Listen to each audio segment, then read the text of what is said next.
Assalamualaikum warahmatullahi wabarakatuh. Mohon izin memperkenalkan diri, saya Muhammad Tamim dari Teknik Produksi Minyak dan Gas dengan NIM 2141019. Di sini saya akan mempresentasikan paper yang sudah saya buat beberapa waktu yang lalu dengan judul Karakterisasi Obstruksi Mekanis di Sumber Geothermal menggunakan integrasi logging TTS dan analisis riwayat produksi.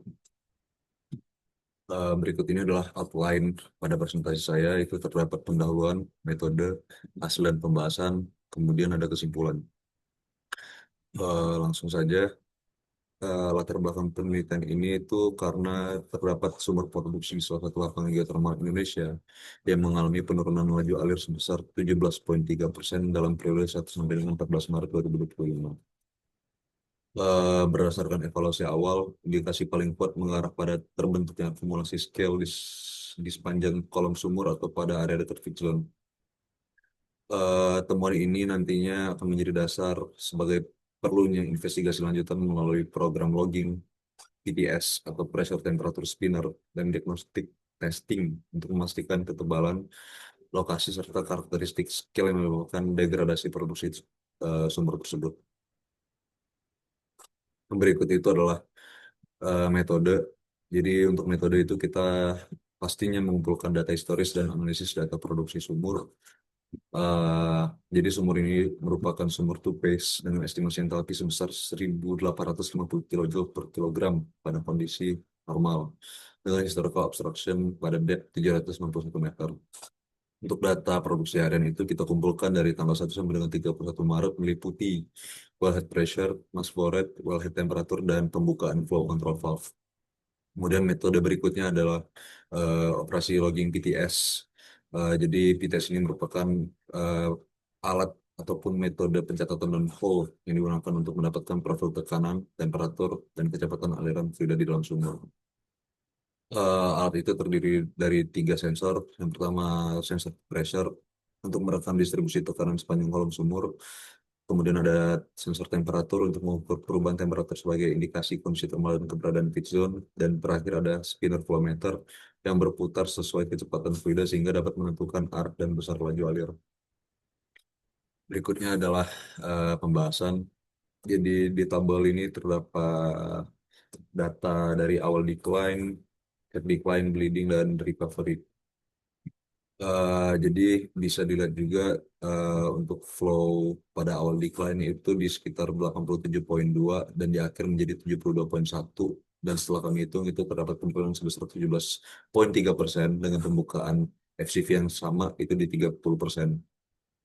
Kemudian untuk recovery itu terdapat peningkatan sebesar 135,5 ton per hari itu disebabkan karena kondisi sumur sempat di shut in, jadi terdapat akumulasi tekanan ataupun pressure trap sehingga ketika sumur itu dibuka kembali atau biasa kita sebut dari manuver bleeding ke online itu terdapat pelepasan energi yang bersifat sementara.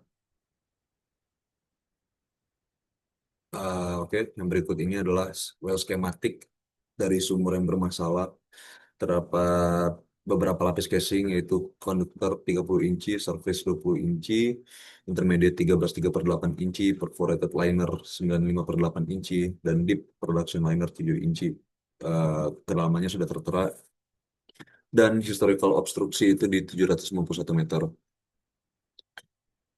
Eh, Berikut ini adalah data PT flowing.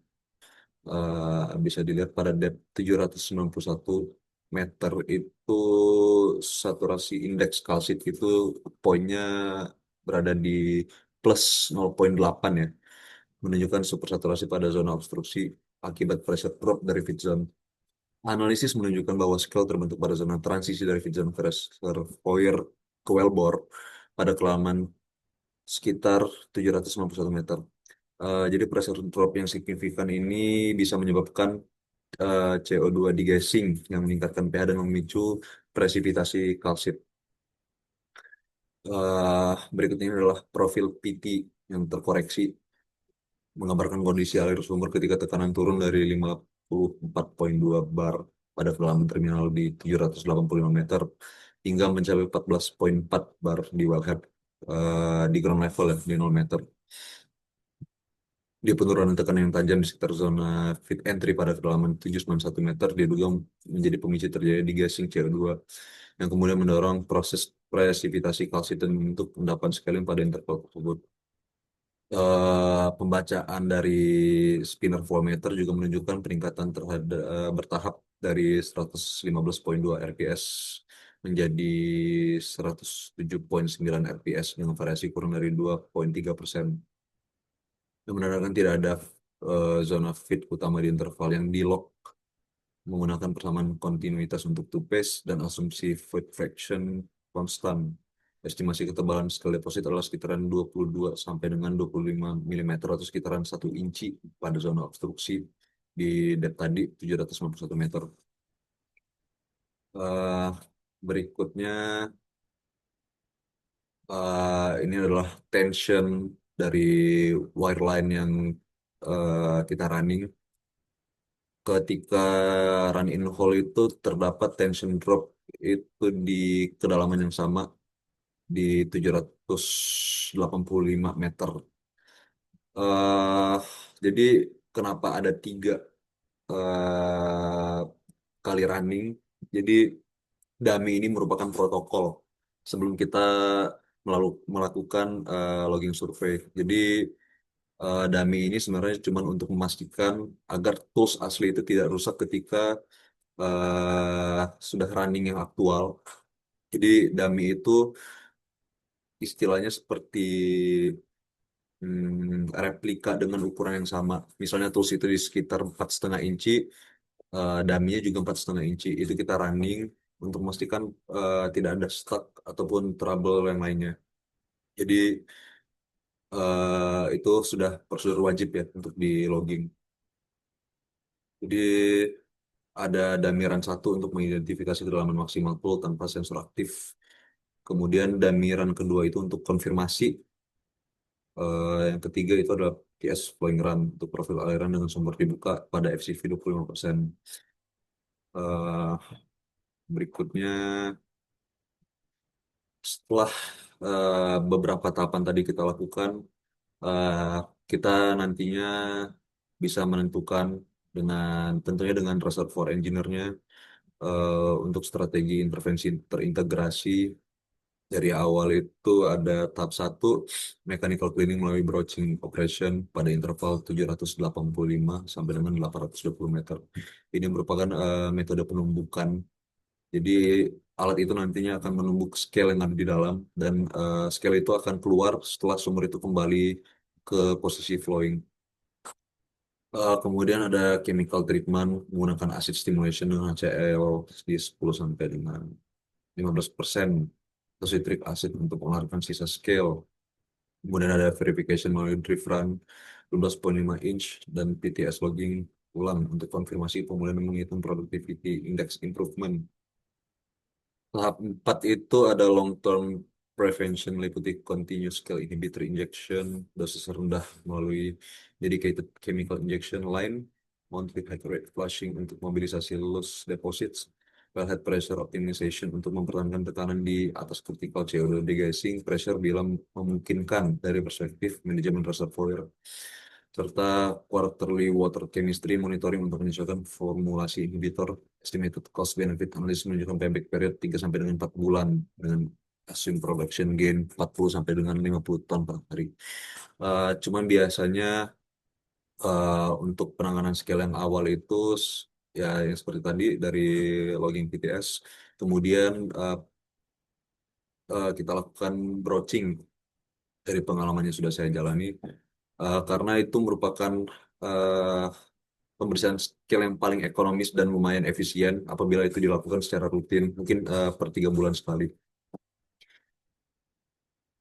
Jadi kesimpulannya itu investigasi diagnostik menggunakan integrasi logging PTS dan analisis reproduksi telah berhasil mengidentifikasi sumbatan mekanis pada kedalaman 761 meter yang disebabkan oleh penumpukan kalsit scale dengan ketebalan estimasi 22 sampai dengan 25 mm atau tadi yang saya sebut 1 inch.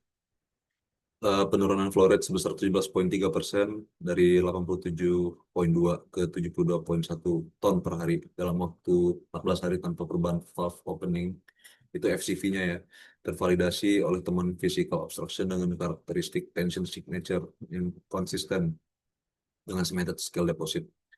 Pressure drop di zona feed entry dari reservoir menuju ke wellbore yang memicu CO2 degassing berdampak terhadap peningkatan pH dan presipitasi kalsit dengan saturasi indeks positif di plus 0,8.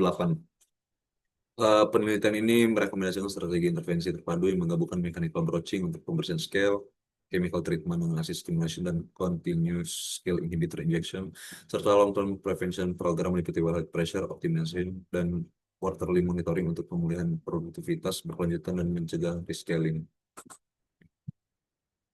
Mungkin itu saja yang bisa saya sampaikan pada hari ini. Saya mohon maaf apabila ada kesalahan kata. Saya pamit undur diri. Assalamualaikum warahmatullahi wabarakatuh.